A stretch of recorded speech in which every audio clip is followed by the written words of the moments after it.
This is a reading from the Curé of Ars. Chapter 9, The Church. If Father Vianney realized that the faith of the people of Ars needed to be restored, he realized too that the church of the people of Ars also needed to be restored. A beautiful church can be an actual grace, attracting people and warming their hearts. When the Curé first visited the church of St. Sixtus, he found it poor both without and within. The walls were whitewashed and the flat ceiling was full of cracks. The poverty of the church stirred the compassion of visiting priests. Even the few vestments were poor and threadbare, but the curé loved his church just the same, and he prayed before the Blessed Sacrament as if he were in a cathedral. What would the curé do first to beautify the church? Jesus must have a new setting. Therefore the curé ordered a new altar and paid for it himself. Then he walked to Lyon and carried back 2 statues of angels to set on either side of the tabernacle. But the woodwork seemed faded beside the new altar, so he himself set to work and painted the woodwork with something bright and fresh. Again, the curé went to Lyon.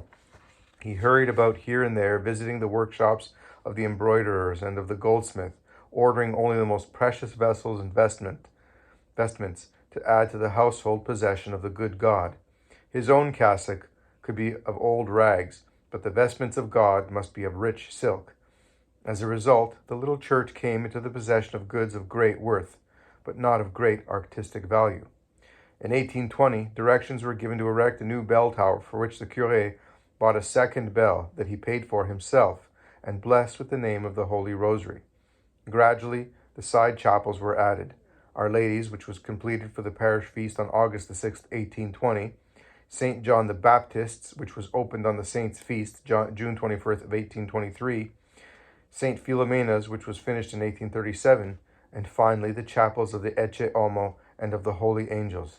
He had also planned a chapel in honor of St. Joseph, but it was never erected. Each Saturday morning for 40 years, the curé offered Holy Mass in the chapel of Our Lady. The chapel of St. John the Baptist was blessed by his classmate, the future Bishop of Dubuque, Abbé Matthias Loris. Here the confessional of the curé stood. Because his confirmation patron was St. John, the curé promised to pay for the chapel himself. But when the carpenter wanted his money, the curé found himself without a single coin. Being anxious about his predicament, he took a quiet walk in order to think and to receive light and guidance from the Holy Spirit. On the way, he met a woman. "Are you the Curé of Ars?" she inquired. He answered that he was. With that, she handed him 600 francs. His problem was solved, but he made a resolution for the future always to pay in advance. Over the arch of St. John's Chapel was written an inscription which all the parishioners well understood. His head was the price of a dance. One Sunday, when referring to the chapel of St. John, he said to the people, "My brethren, if you knew what had happened in that chapel, you would be afraid to go into it. I will say no more." Did he receive a vision of the future of the throngs who would come to that chapel for confession? He merely said, "I will say no more." Gradually, the little church was filled with all the curé's close friends, the saints. He used to say, "Sometimes the mere sight of a picture is enough to move and convert us."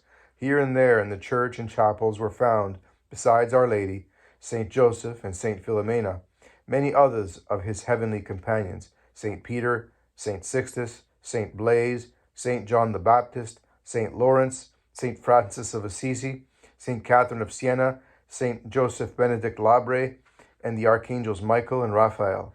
We are told that the big statues threw him into raptures. "Ah, if we had faith," he would sigh.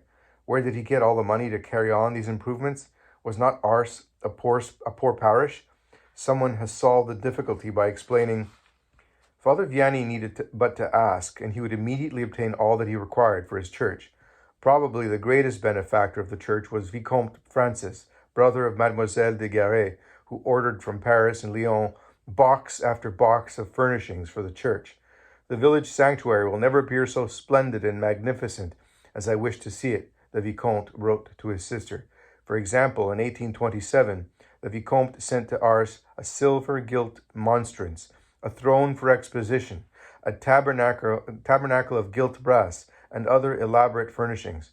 How the curé thrilled whenever a box arrived for the church. When he opened his treasures, he would exclaim, "Ah, In heaven, everything will be even more beautiful. On and on went the repairs and improvements for the house of God.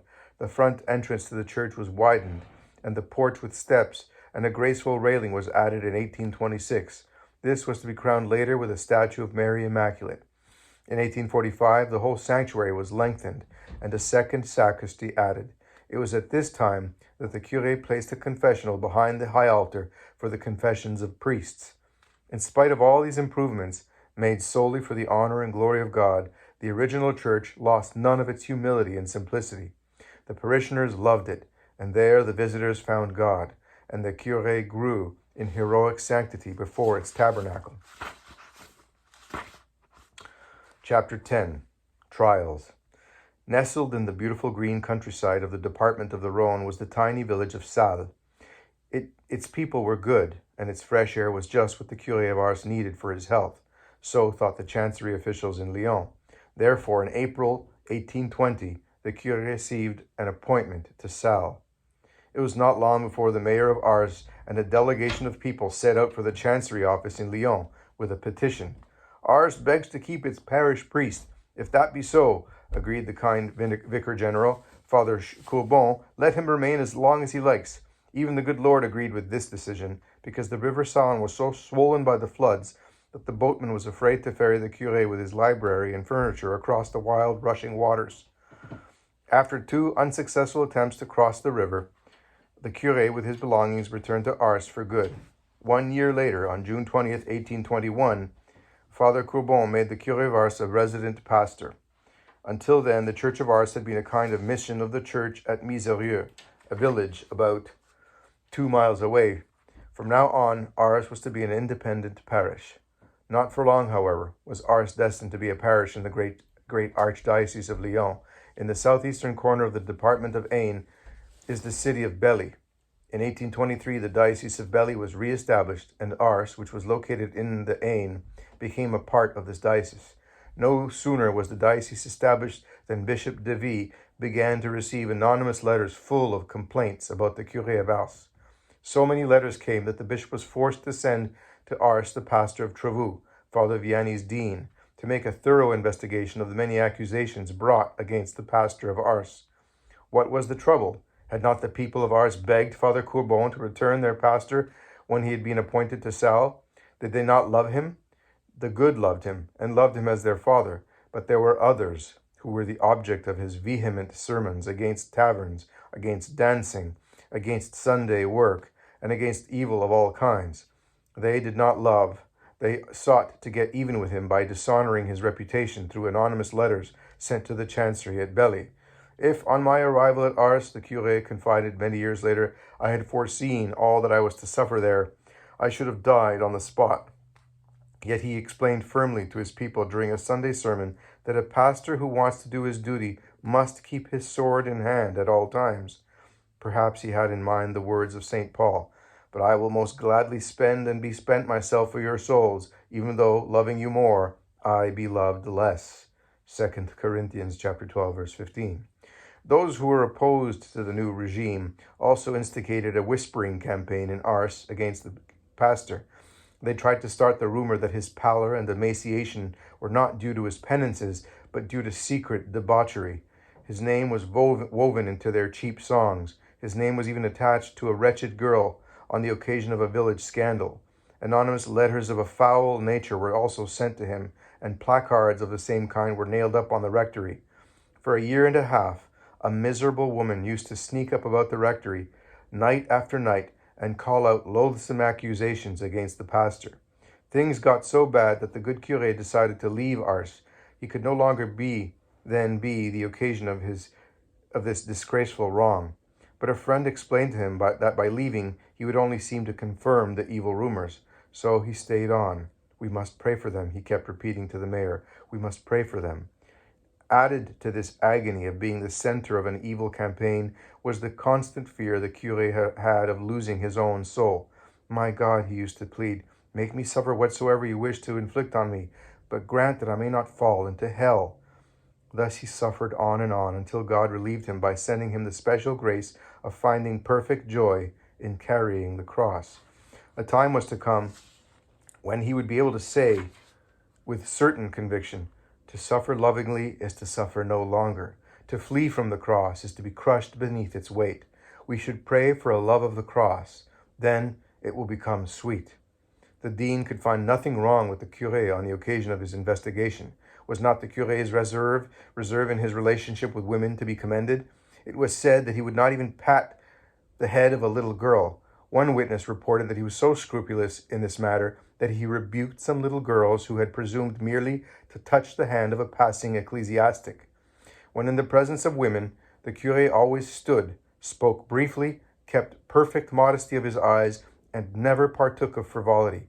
He kept his manner serious and grave.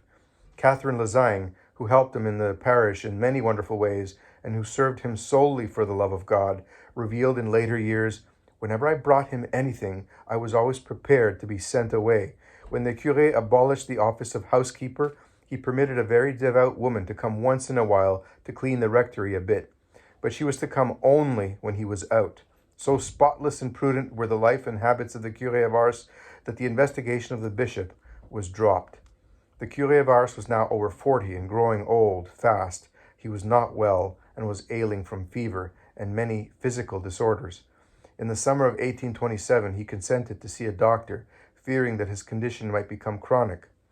The doctor prescribed a more nourishing diet of milk, soups, chicken, beer, toast with fresh butter, tea with milk and sugar, and other substantial foods. The curé thanked the doctor, got a packet of tea, and went back to the rectory. That was the last that we hear of his special diet. The fever never left the curé, and being weary both in body and in mind, he himself asked for a change to another parish. The bishop was most considerate and offered him the parish of Ferrain. This parish was about 5 times the size of Ars, and truly a mission parish, where the apostolic zeal of the curé could do much good. The curé analyzed the change prayerfully and eventually confided to one of his friends, "Unhappy man that I am, here am I prepared to take charge of a large parish when I am hard put to it not to give way to despair in a small one." Father Vianney stayed on at Ars. God wanted him just where he was. His body grew thin, his fever grew worse, and his discipline found no rest. But the conversion of Ars and the conversion of many souls in France was about to blossom forth.